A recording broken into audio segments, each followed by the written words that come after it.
the Irish Suite by Del Borgo. First violin part.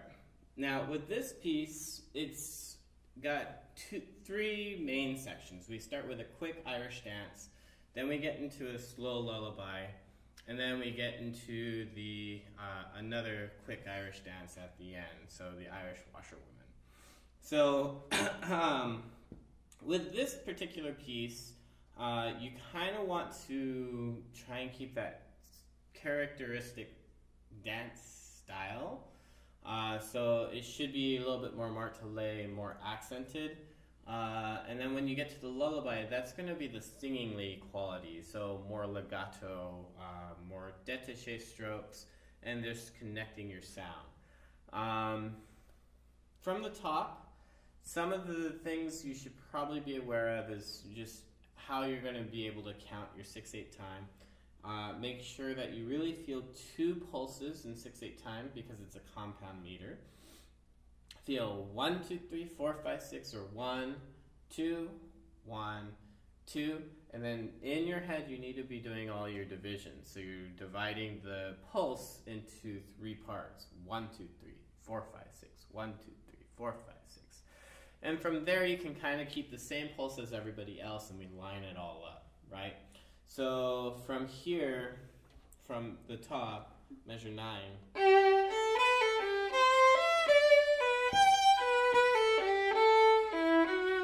In that first phrase, I would not shy away from open strings, especially when they're just 8th notes. If you do look at measure 10, I did mark it with a 4th finger, just because you're staying on the A string and you can kind of keep it very consistent and not add the string crossing to come back just for one single note. Although Irish music, they tend to do a lot of those kinds of things, and they do play a lot of open strings. So this would be the one piece where I would kind of go back on all my traditional teaching and say you can do open strings, but always do it with like a grain of salt. Just make sure you're not making things too difficult on yourself. Within your 4-bar phrases in this first dance, try and add a little bit more motion so that you feel it going somewhere.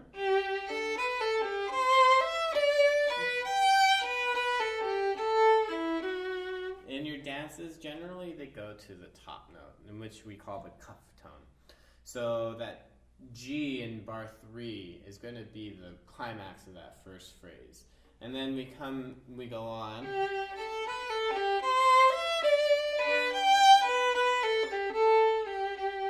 And these are what we call antecedent consequent phrases, where you have like a question and then it's answered. So you can feel it arriving at home on that G. Once you get to measure 17, we no longer have the melody, so we need to back off just a bit. But that doesn't mean you can't play it musically. So when you have all these repeated,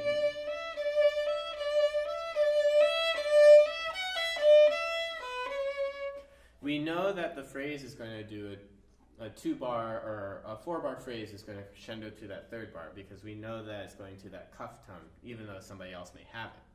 So you can help them shape the phrase, but don't get in their way. So feel that the repeated DEs go somewhere.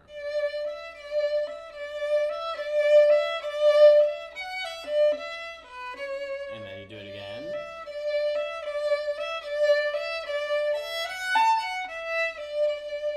Right?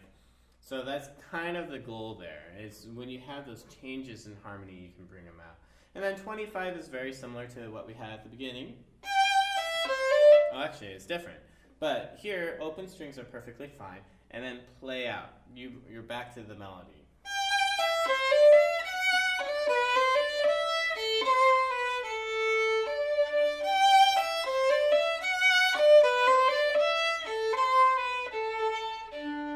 Right, and then that 4-bar phrase actually starts off with the climax first, the cuff tone, right? Dee da da da da last da da da da last da dee da ba da, and then you do it again. Dee da ba da dee da da da da da last a light, and then you go on to 33, which is like the beginning.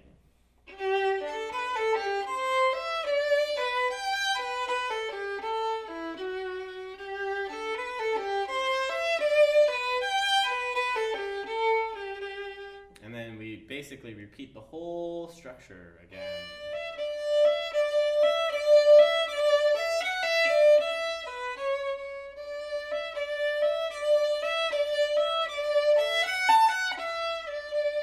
And then 49.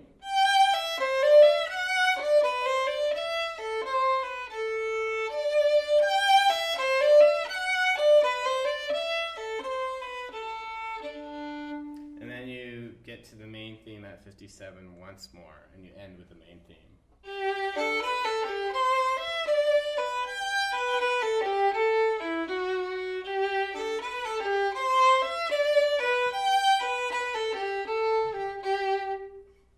Alright, and then from there we move into 3/4 time. So what your pulse was 1 2 3 4 5 6 1 2 3 4 5 6. Generally we'll try and keep the same pulse as the same as the beat for the lullaby. So 1 2 3 4 5 6 1 2, and then you move into 1 2 3 1 2 3, and then also if you notice it says consordino. Actually, does it?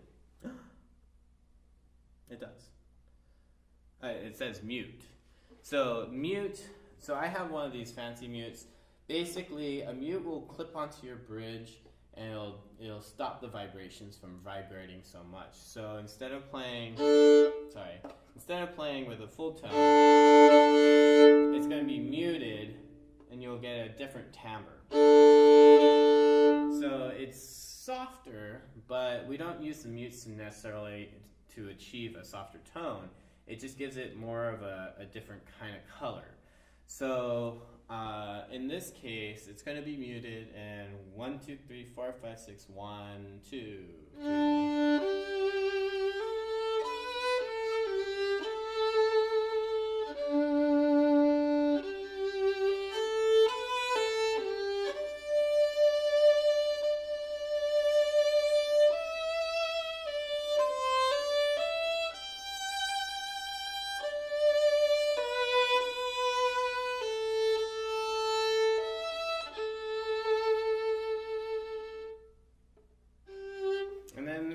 For this, it says mezzo forte, and then it has an abbreviation, CAT, period. And that CAT doesn't mean you can't play it. It actually means cantabile. Cantabile means singingly. So this is where you use plenty of bow, and then you also want to make sure you vibrate. If you can add vibrato to your playing, it's going to add so much to the quality of your sound, and it's going to make it true to the cantabile marking that's written there, so that expressive marking. So you want to have a good vibrato to go along with this. So I would be working on some vibrato exercises. Generally for me, and what I teach my kids, is to vibrate using the arm. Try and avoid vibrating from the wrist. Wrist vibrato can get a little bit too fast and uncontrollable. So if you use arm vibrato, you're going to get a much more even tone. And if you watch most professionals, they generally will use arm vibrato when they play. So that's something to consider. Open strings, again, for a cantabile section, I was trying to experiment with it. You can do open strings, but it's too slow, and then also the timbre is too bright when we hit those open strings. So try and use your fourth fingers when it's marked. This is mostly the tune, like the beginning of the lullaby up to 82. 82 continues on.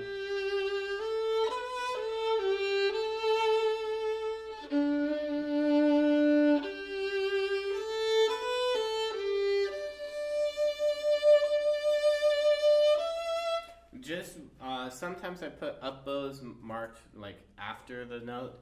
That's so that you don't change exactly the same time as your stand partner. You guys want to change separately, so that way we can make a more truly like connected sound, so that way it doesn't have a break. See, even when I do it, you can hear sort of a break, but you have to try and connect as much as you can.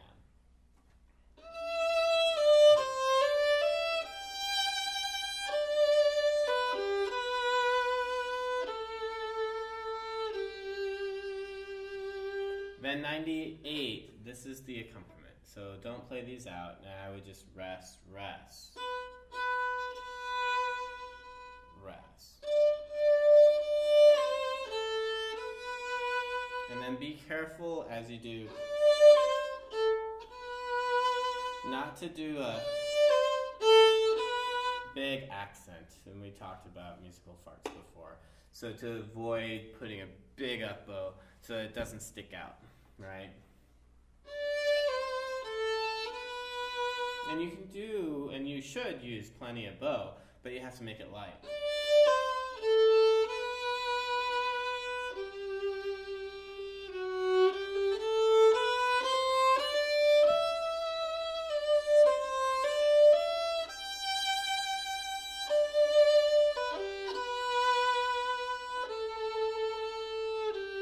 And there's that up bow again.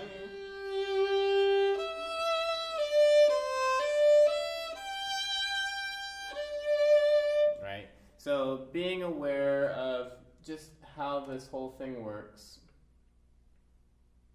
I'm trying to make sure that this is lined up in my music camera.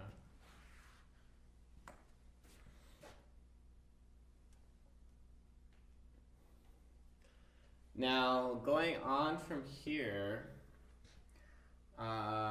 once you get to the end of this lullaby, make sure you take off your mute. And then we get into the Irish washerwoman. For this particular part, being very articulate is key, so back to those martelet short strokes. And then keeping fingers down. That's probably the most important thing you can do with this part of music.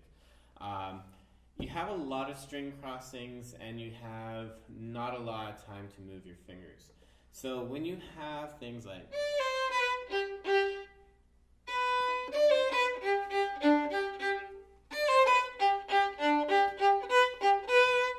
you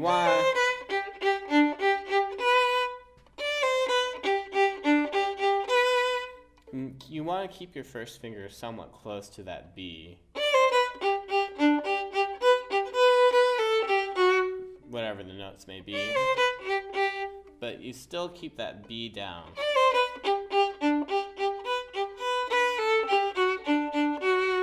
So that you really only take what's necessary across.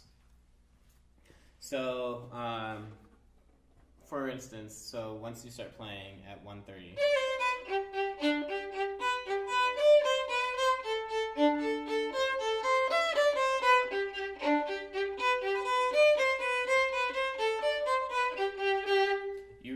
do not need to move that first finger from the A string. I don't think there's any E's on the D string. So kind of keep it on the A string and hover as you play the open A, but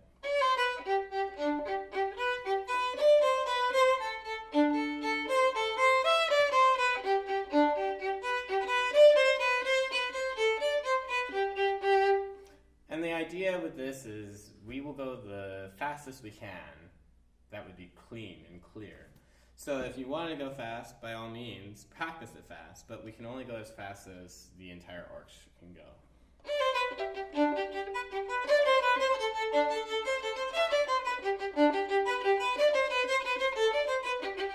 Right, and then also using a very small amount of bow. And then going on from there,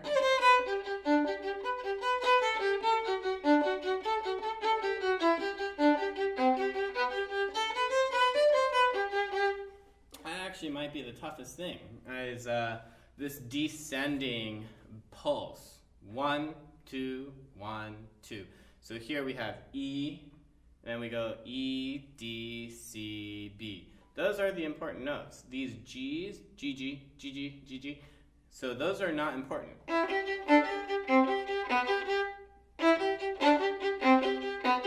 Bringing out the bass line is the important part. So you want to make sure that comes through.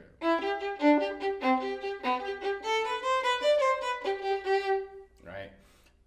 And then to achieve that quickly, especially when you get to 38, 39, 40, 41, 42, measure 42 going into 43, you have a G on the D string going to a C on the G string, which is both your third fingers.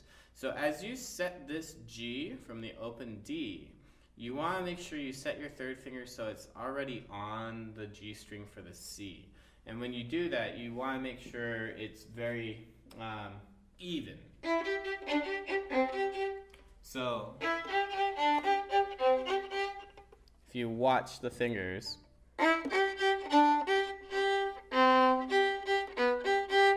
you really only have to move once. Very clear or precise movements.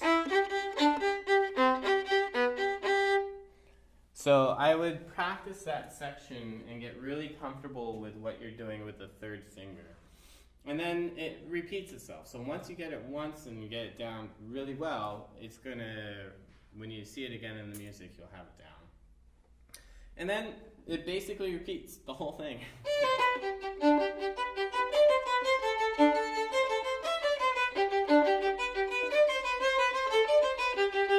Right?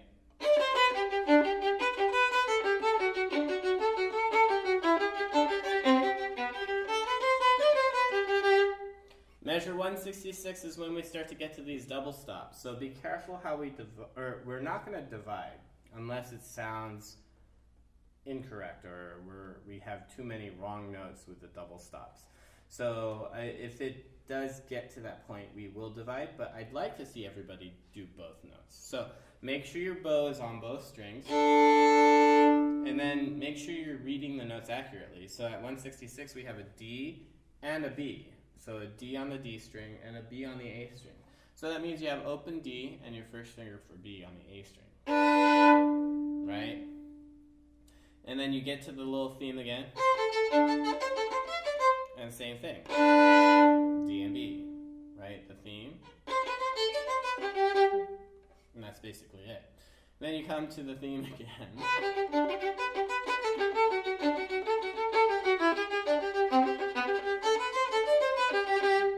And then 182, this is when we get to the arpeggios. So be careful about how you achieve those arpeggios.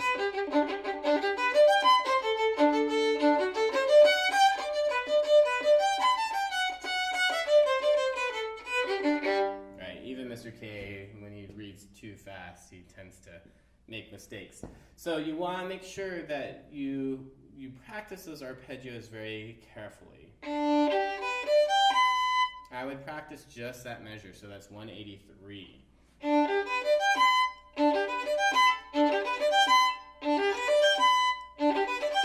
Right?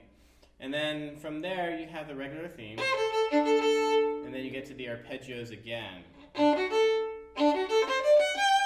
And then at 182, 3, 4, 5, that second arpeggio, that's a little trickier because you have an F sharp going to a C natural.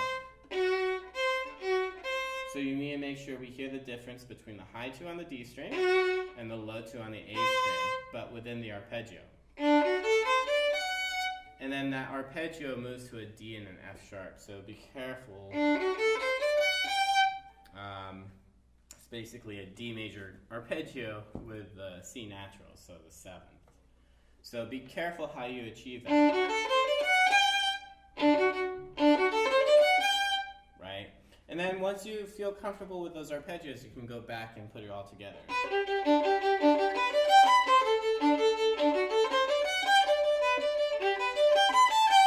And then here at, A2, A3, A4, A5, A6, A7, 88, you have that same arpeggio feeling, but it only does it for 3 notes, 4 notes, and then it comes back down.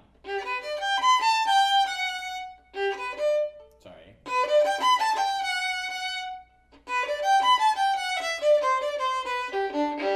And then again at 189, same arpeggio, but descending, right? So that's probably the hardest thing in the whole piece is these arpeggios. Work carefully, work diligently, and then, right, and then put it all together.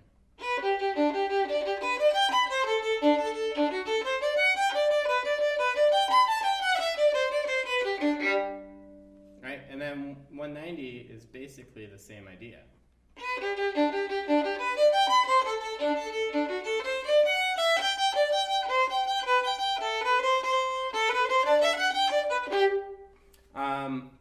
It does change at the end once you hit the last line. Instead of landing on that G,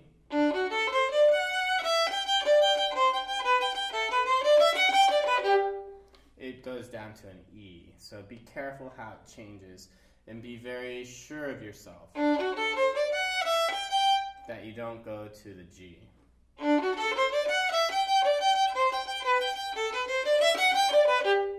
And then also when you're bringing out those bass lines that we talked about on that last line, you have that same idea of keeping the second finger down. So as you play,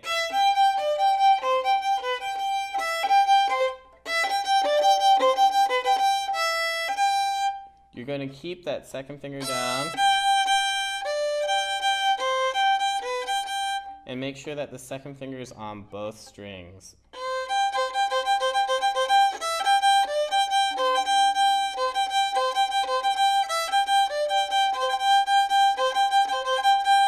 Right?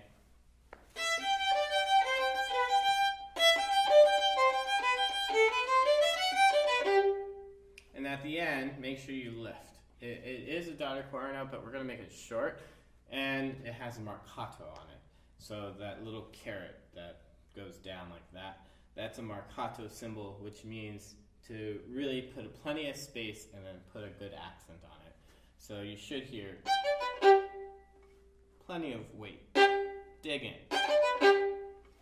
And then the audience will notice the end. So that's kind of the rundown on the Irish suite for the first violin part. Try and make sure you find some time to work on this stuff. It is a little bit challenging as far as the speed goes, but the repetition is going to help you because a lot of it repeats.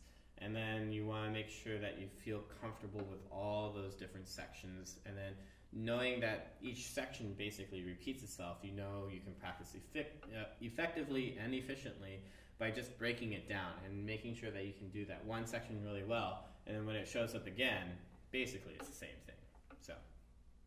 So good luck. Happy practicing.